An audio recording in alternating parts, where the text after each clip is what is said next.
recently wrote that the crisis in Texas should serve as a wake-up call. What are the core issues here? Well, Craig, you can think of power just like you heard from that Texas official. What we've seen in Texas is a real 1-2 punch of unprecedented demand for electricity as Texans are trying to heat their homes, as well as a lack of supply caused by these generators going offline. Now, we saw here was demand go far higher than what the operators of Texas's electricity grid had expected. And then we saw about 34 megawatts at one point in time of power go offline that they had not anticipated. Now, some of that, as we heard from Morgan, was related to wind turbines going offline. I'm pleased to report our grid is stronger than ever. This is the result of our collaborative efforts. We will keep it secure. The grid has never been stronger, the voice echoes, a calm, televised promise from 48 hours ago. But the data on the screen tells a different story. 130,000 homes, dark, 219 counties, officially declared disaster zones. That is 86% of the entire state of Texas currently fighting for survival. While the official reports claim the main grid is stable, 13 people are already dead. 3 of them were brothers, ages 6, 8, and 9, who thought the ice was thick enough to hold them. It wasn't. In East Texas, the pine forests have turned into a graveyard of wooden poles and snapped wires.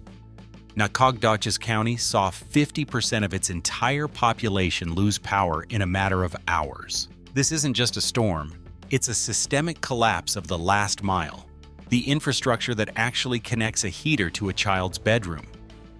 The governor added 85 counties to a state of emergency in a single Sunday afternoon scramble. Why? Because the strongest grid in history was being bypassed by a quarter-inch of ice that no one bothered to mention in the press conferences. We were told Texas was ready.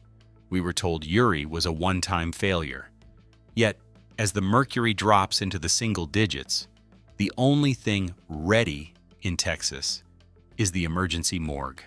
A reckoning that only feels unexpected when people stop following how little actually changed by staying subscribed. The illusion of the ironclad. Go back to Thursday, January 23rd. The air in Austin is crisp, but the atmosphere inside the State Operations Center is clinical. Governor Greg Abbott stands behind a podium, flanked by men in tactical vests and expensive suits. He looks into the camera with the kind of practiced calm that is designed to make you exhale. He tells the people of Texas that they have spent 5 years and billions of dollars building a fortress. The ERCOT grid, he says, his voice steady, has never been stronger. Beside him, ERCOT CEO Pablo Vegas nods. They talk about 4,000 facility inspections. They talk about mandatory weatherization. They use words like redundancy, reliability, and resilience. It's a linguistic sedative. They aren't just predicting stability, they are guaranteeing it. There is no expectation whatsoever that there's going to be any loss of power. But look closely at the map behind them. While they speak of a transformed grid, the clouds are already curdling over the Red River. The humidity is rising just enough to turn a cold snap into a wet, heavy shroud. If the grid is so strong, why is the Department of Energy quietly prepping an emergency order? If the system is fully capable, why are the grocery store shelves in Tyler and Longview already stripped bare by people who remember 2021 all too well? There is a gap between a politician's podium and a citizen's porch, and on Friday evening, that gap began to swallow people whole, the weight of a quarter inch. When Winter Storm Fern hit, it didn't arrive with the dramatic fury of a blizzard.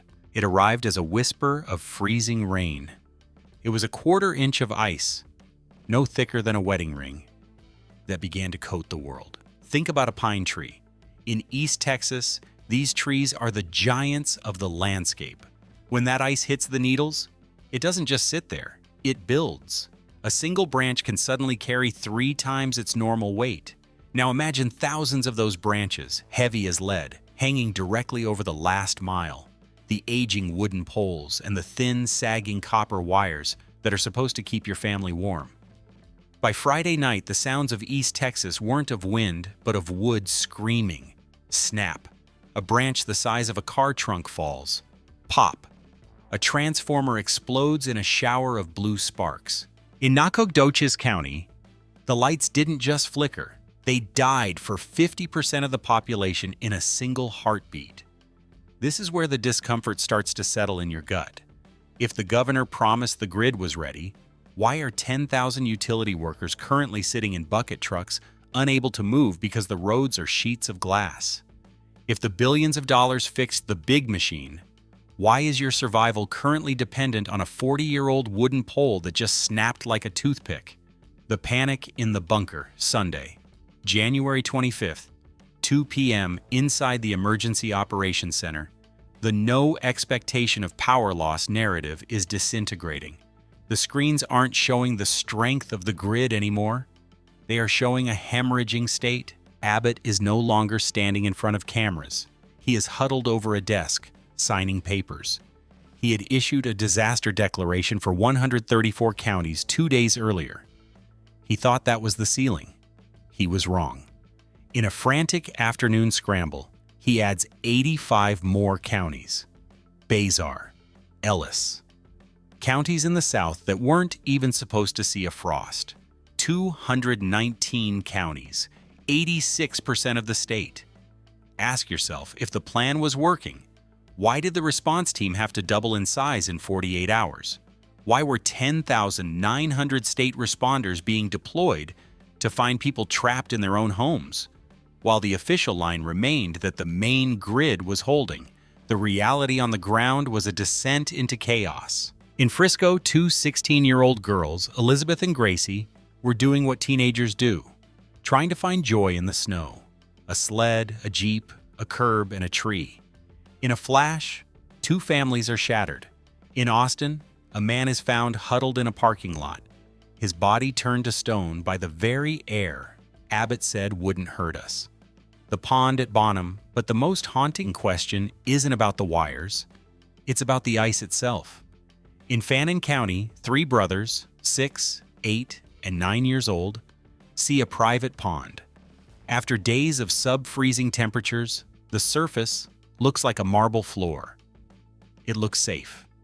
It looks like the kind of world where promises are kept. Their mother, Cheyenne, is nearby. She hears the sound, that sickening, hollow crump of ice giving way.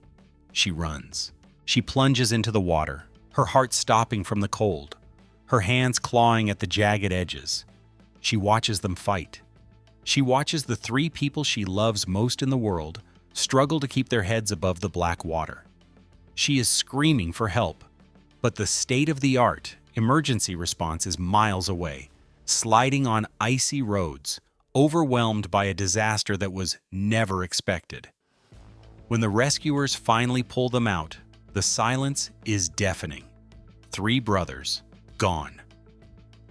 How does a strong state allow its children to drown in its own backyard? Why was the warning not loud enough?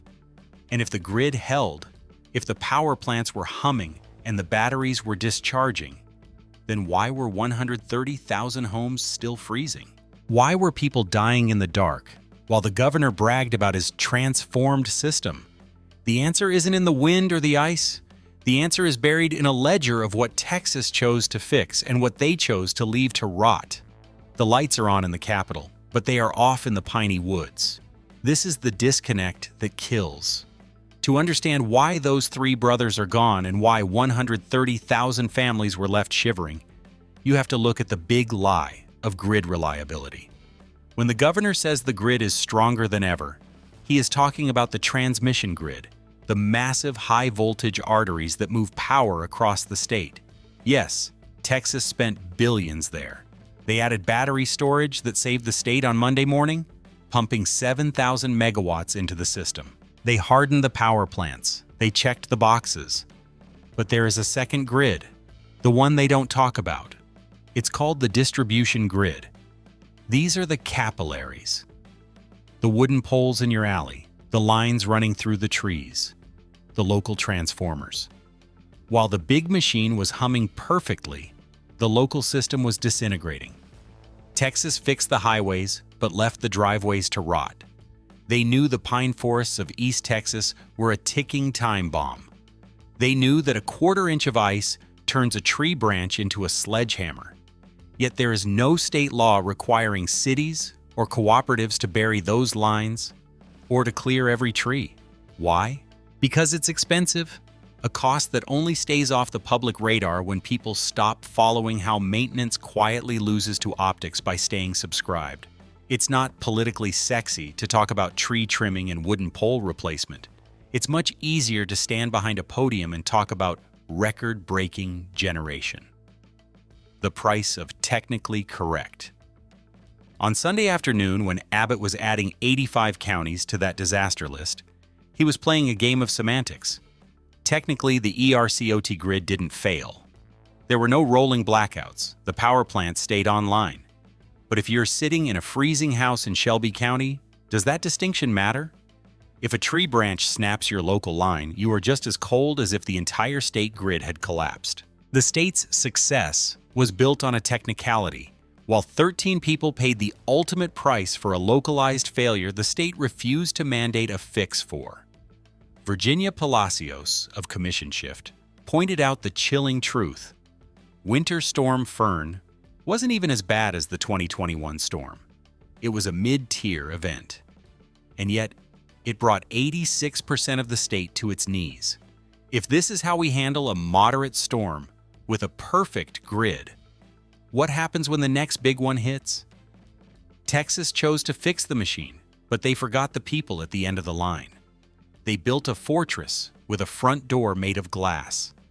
The ice has melted now. The 219 disaster declarations will eventually be filed away in a cabinet in Austin. But the next storm is already forming in the Gulf. And the wooden poles in your neighborhood haven't changed. The trees are still leaning. The promises are still being made. We track the failures they try to hide and the data they don't want you to see.